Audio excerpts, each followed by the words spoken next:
Hello, everyone, and welcome back to Pam is in the Garden. I've been busy today. This is May 14th, and yeah, I've been gone for a little while. Had a couple of things going on in life, but I took care of that. So I'm back in the garden, back in filming. I just wanted to do a quick video, let you see what I've been doing. Right here is all my bell peppers here. I got California Wonders in the back there. And in the front of this raised bed, I have Black Beauty. They're supposed to be a deep purple bell pepper type. And I got a hold of some, and I'm going to do it. I'm going to try it. And in the front, I have my jalapeno peppers in the front. So the two big ones on the end is the one that I seeded from, I think, the beginning of March.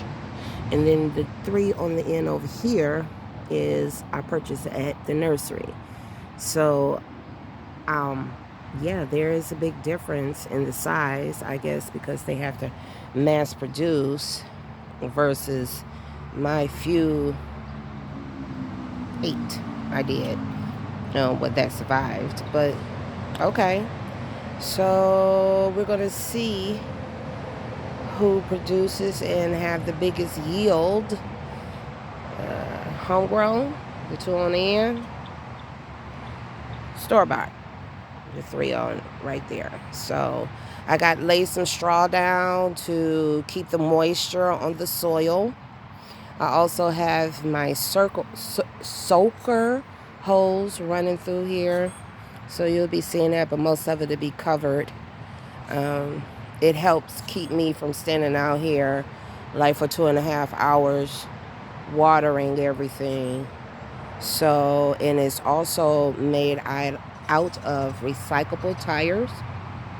So in that hose, it has like millions and millions and millions of tiny holes. And that saves on water pressure, wasting water. And also, I got it kind of buried, maybe like an inch to 1.5 to 2 under the soil, so it can really reach those roots right down the middle. Over there in that little circle, I have some wildflowers planted.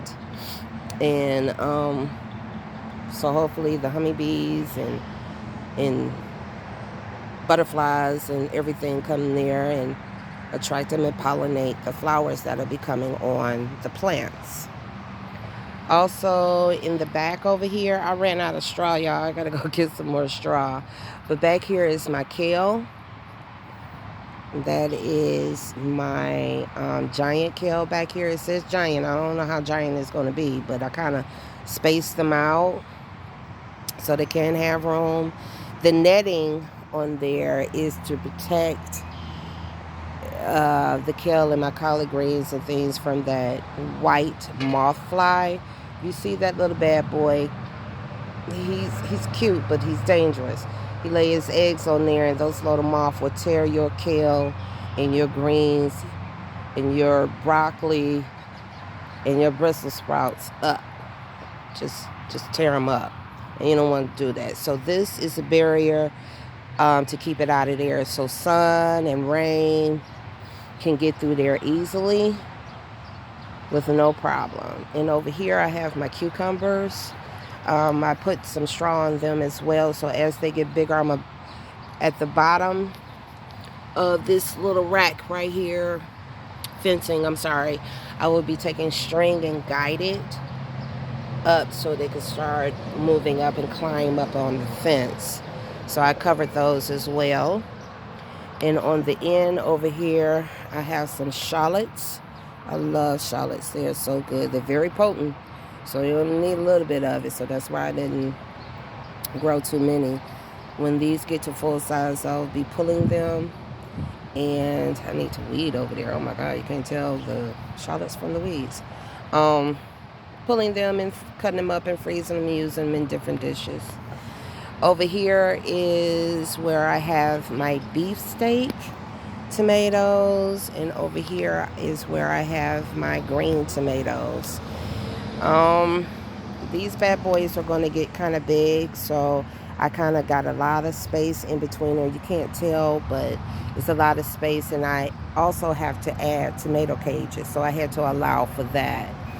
But this is a new spot.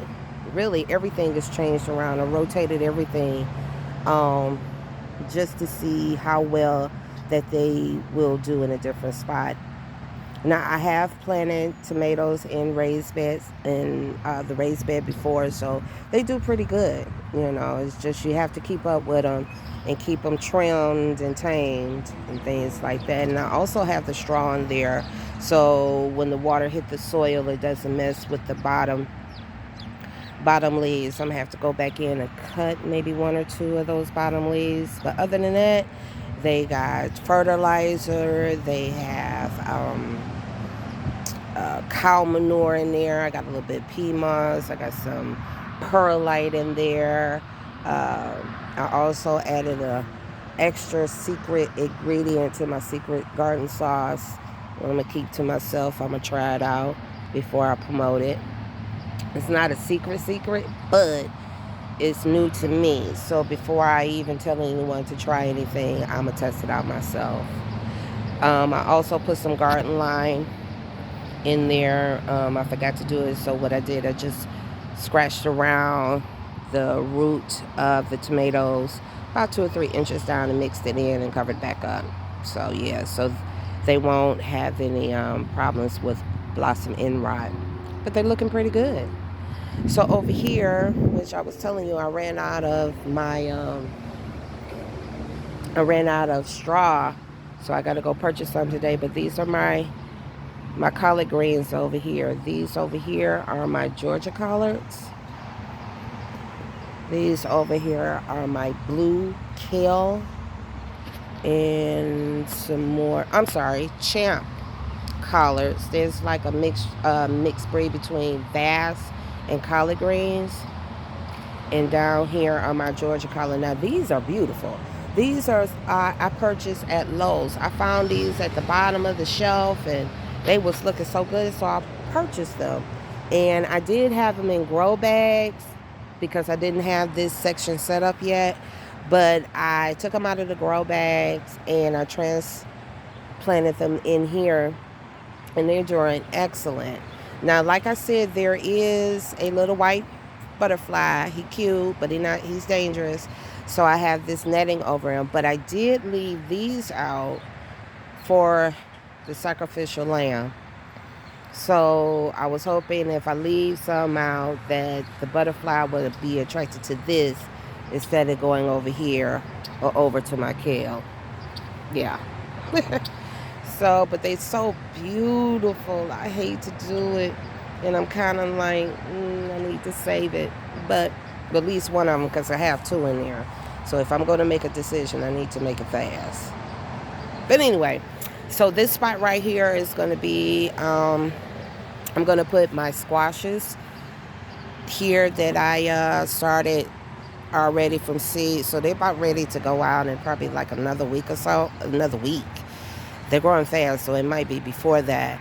But this is the spot I'm going to put them in. And the soaker hose is going to be at the bottom. And then I'm going to put another fabric raised kind of deal here. And put that on top and some straw and whatever. And just, plant it here in this space because I got a lot of space left over. Over there behind that container and bucket, I'm going to be putting these some wildflowers over there.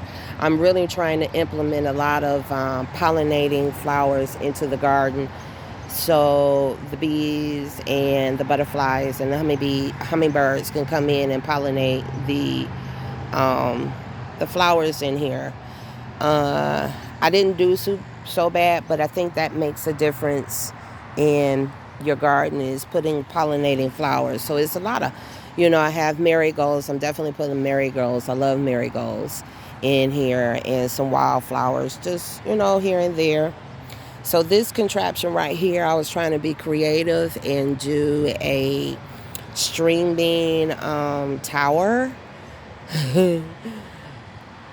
I like it.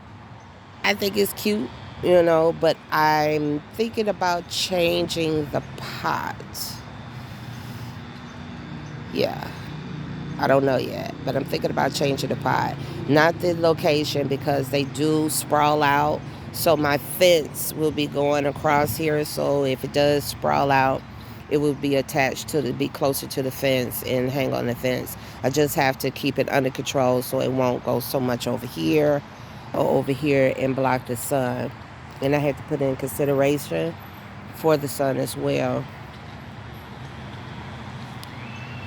So that's pretty much it. I just want to make it short and sweet. And yeah, I gotta go get some more straw. Oh, over in that corner, right in front of that container, I have some garlic. They're growing. So I have stuff everywhere. And I still got some more transplanting to do, but I've gotten a good 70% of it done. So basically it's just my containers, my fabric pot containers that I ordered from Amazon, and some of it will be going here. Alrighty, this one right here. Oh, this is a spinach that I had planted last year, and I pulled it up. It's just stuck it on the pot because I was doing something else, and it's going to seed. So I don't know whether or not I want to keep the seeds or what, but I need to utilize this pot though. So I don't know. I got plenty of spinach seeds, plenty. So, but anyway, thank you for tuning in to my little video and everything. And let me introduce myself. Hi, I'm Pam. And thank you for watching. Remember, like, share, and subscribe. And hit that notification button. And watch the next video I have uploading pretty soon. So, everyone have a blessed day, and let's grow something.